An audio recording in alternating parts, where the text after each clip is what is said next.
네, 시행사가 분양 입주자에게 추가 공사비를 요구하면서 현관문 용접과 전기 차단, 자물쇠 파손을 일삼는 이른바 무법지대 아파트가 논란이 되고 있습니다. 2022년 서울에서 이런 일이 벌어질 수 있구나 놀라신 분들 많을 텐데요. 이런 일이 벌어지게 된 자세한 뒷이야기 직접 취재한 기자 만나서 자세히 들어보겠습니다. 이준엽 기자 나와 있습니다. 어서 오십시오. 네, 어서 오십시오. 안녕하세요. 자, 우선 이 문제가 된 아파트는 어떤 곳입니까? 네, 북한산 아파트는 18동 그리고 305세대 아파트인데요. 저도 사실 처음 아파트 상황을 듣고 이해하기가 쉽지 않았습니다. 아파트가 일반적인 재건축과는 다른 방식으로 개발된 곳이기 때문입니다.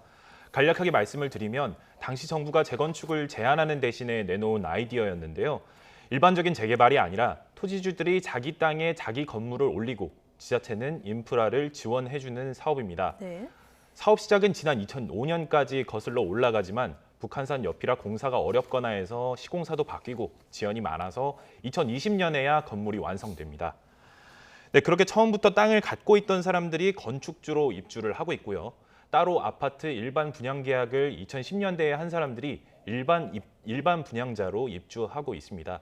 지금 110세대 정도가 입주를 했는데 25세대 정도가 건축주, 일반 분양자는 80에서 90세대 정도가 됩니다. 예, 완공이 될 때까지 다소 복잡한 일들이 좀 있었는데 지금 이렇게 문제가 불거지게 된 이유는 어디에 있습니까? 네, 일단 조합이 없습니다. 조합이 없다 보니 문제 관리가 좀 어려운 상황이고 예. 사업 과정에서 채무 관계도 상당히 복잡해졌습니다. 시행사가 한 투자 회사에 빚을 져서 사업 부지 25%가 임시 압류돼 있고요. 건축주들도 빚 일부를 내야 하는 상황입니다. 또 건물이 다 지어질 때까지 서대문구 소유 땅도 값을 치르지 못했고 지난해 중순에야 해결됐습니다. 그런데 분양 입주자들은 아무런 채무 관계가 없기 때문에 입주가 차일피일 미뤄지면 불편이 크겠죠. 예. 그래서 서대문구가 이들 피해를 덜기 위해서 지난해 8월 구소유 땅값만 받고 임시 사용 승인을 내줬습니다. 그런데 여기서부터 이른바 무법 아파트 논란이 시작됩니다. 시행사와 건축주가 투자 회사에 낼 빚을 두고 갈등이 불거졌고요.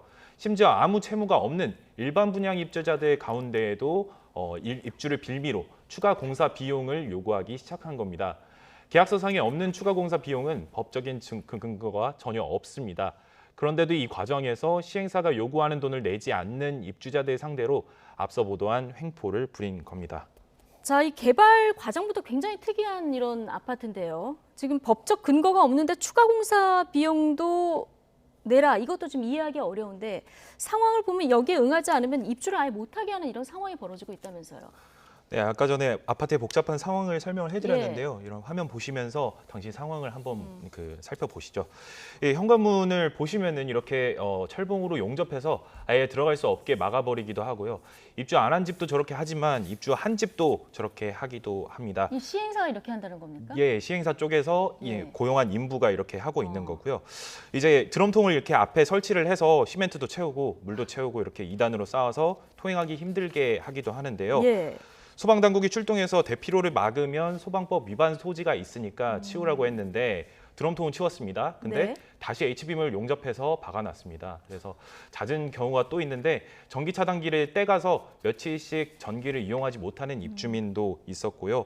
이 밖에 뭐 네. 빈집에서 들어가서 붙박이 가구들을 떼가거나 입주했으면 문 자물쇠를 깨부수거나 아니면 문을 아예 떼서 경첩을 가져간 사례까지 있었습니다. 예, 뭐 편의를 위한 공사도 아니고 불편을 위한 공사라고 하니까 참 아이러니한데 경찰이 대응하는 과정도 좀 소극적이어서 논란이 되고 있다고 하던데요. 네, 판결까지 나왔는데도 이렇게 하는 것에 대해서 좀 이해가 가지 않으시는 시청자분들이 많을 겁니다. 그래서 네. 영상을 보시면은 거의 개입하지 않은 채 상황을 지켜보거나 현장에서 할 수 없으니 고소로 하라는 취지로 말하기도 합니다. 네. 한번 들어보시죠. 나올 수 있어요. 나는 왜 그렇게 나오자마자 이러면 쭉 나오네. 가구 하나하나 와서 개인적으로 다 보도를 하시라고. 정리하게 당장 지금 급한 게 이렇게 불편을 주면 안 되지. 여기까지 정리를 할게. 제가 판단할 게 없습니다.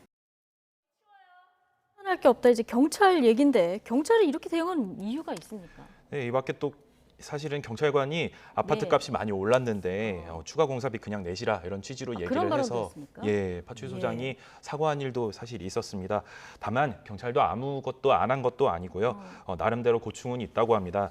민사는 개입하지 않는다는 원칙이 있습니다. 형사 사안이 아닌데 경찰이 어느 한쪽 편을 들어서 영향을 끼치면 문제가 생길 수 있다는 거죠. 그런데 앞서 설명해 드렸듯 이 아파트 내용이 너무 복잡합니다. 해당 구역 파출소장이 상급기관인 서울경찰청에도 문의를 해보고 가까운 현직 판사에게도 조언을 구하면서 나름대로 원칙을 세워서 대응하려고 했는데 그 과정에서 미흡한 부분이 있었다는 설명입니다. 예. 특히 분양 입주자들에게 집에 입주할 권리는 있지만요. 소유권은 아직 불명확한 상황입니다. 왜냐하면 건물 준공이 안 났기 때문에 소유권 자체가 아무에게도 없고 또 관련 소송도 아직 하지 않아서입니다. 그러다 보니까 지역 경찰은 이게 누구 권리인지 또 현장에서 양쪽 말만 들어서는 판단이 어려웠다는 겁니다. 게다가 채무 관계에 있는 건축주인지 아니면 예. 일반 분양 입주자인지 또 일반 분양 입주자 가운데는 판결을 받은 사람인지 아닌지 헷갈렸다고 하고요. 입주했다고 해서 봤는데 이불 하나만 있어서 점유한 건지 아닌지 판단하기 어려운 경우도 있었다고 합니다. 예. 그래서 최대한 형사 입건을 할 수 있는 것들은 했다. 이게 경찰의 입장입니다. 예, 지금 뭐 민사에 개입하지 않는다 이런 원칙을 지킨다 그런 입장인데 주민들이 겪는 두려움이나 불편 뭐 이런 것들은 경찰이 개입해야 되지 않을까 이런 생각도 들거든요. 경찰 책임은 없는 겁니까? 상식적으로 생각을 해도 거의 2달 가까이 이어진 어떤 무법 사태에 대해서 책임을 피할 수는 없겠죠. 예. 전문가도 말했지만 소유권 여부와 관계없이 전기 끊고 물건 부수는 건 안 됩니다. 그런데 경찰은 지난주 저희 취재가 시작된 뒤에야 전기 끊는 것 등은 형사 입건하겠다는 방침을 내놓았습니다. 게다가 지난해 8월부터 관련 신고가 홍은 파출소에 접수되기 시작했는데요. 전체 80여 건, 중복되는 걸 빼도 50여 건이라고 합니다. 아무리 일선 지역 경찰관들이 직접 판단하기는 어려운 문제라고 하지만 이렇게 신고가 많이 이뤄졌는데도 지침을 뒤늦게 마련하다 보니 입주자들은 고통을 고스란히 겪어야 했습니다.